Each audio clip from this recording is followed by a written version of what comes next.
கர்த்தருடைய பரிசுத்த நாமத்துக்கு ஸ்தோத்திரமும் துதியும் கனமும் மகிமையும் எப்போதும் உண்டாகட்டும். இந்த நல்ல அக்டோபர் மாதத்தை காண செய்த தேவாதி தேவனுக்கு கொடான கோடி ஸ்தோத்திரம்.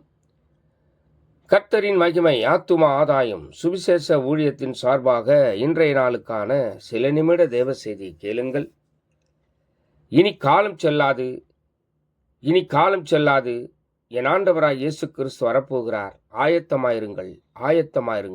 அநேகரை ஆயத்தப்படுத்தி ஆண்டவர் பக்கமாய் திருப்புங்கள். பக்கத்துணையாய் பக்கபலனாய் உங்கள் பக்கத்திலே இருந்து நல்ல காரியங்களை செய்து முடிப்பார் இந்த நாள் முழுவதும், இந்த மாதம் முழுவதும்.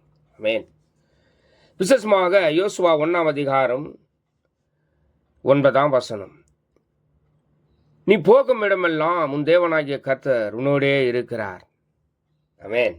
விசேஷமாக இந்த மாதம் முழுவதும், அக்டோபர் மாதம் முழுவதும் உங்களை நடத்துவார். கடந்த மாதம் முழுவதும் நடத்தி வந்தவர் இந்த மாதம் முழுவதும் கண்ணை இமை காப்பது போல எல்லா காரியத்தையும் கைக்கூடி வர பண்ணி காத்துக்கொள்வார். நீங்கள் போகிற இடம், பேசுகிற வார்த்தைகள், எல்லா இடத்துல கர்த்தருடைய மகிமை வெளிப்படும். தேவ அன்பு வெளிப்படும். கர்த்தருடைய கிருபை எப்போதும் உங்களோடு கூட இருக்கும். அதனால தான் சொல்லுகிறார், நீங்கள் போகும் இடமெல்லாம் உங்கள் தேவனாகிய கர்த்தர் உங்களோடு கூட இருப்பார். அவர் உங்களை விட்டு விலக மாட்டார், உங்களை கைவிட மாட்டார். கிருபை எப்போதும் உங்களோடு கூட இருக்கும். இந்த மாதம் முழுவதும் இருக்கும். இந்த மாதம் முழுவதும் அற்புதமாய் கர்த்தர் நடத்துவார். உங்களை அற்புதமாய் நடத்தி வந்தவர், இதுவரையிலும் காத்து கொண்டு வந்த கர்த்தர்.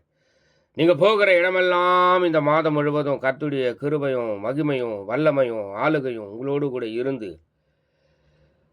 அற்புதமாய் நடத்துகிற ஒரு விதத்தை நீங்கள் பார்ப்பீர்கள்.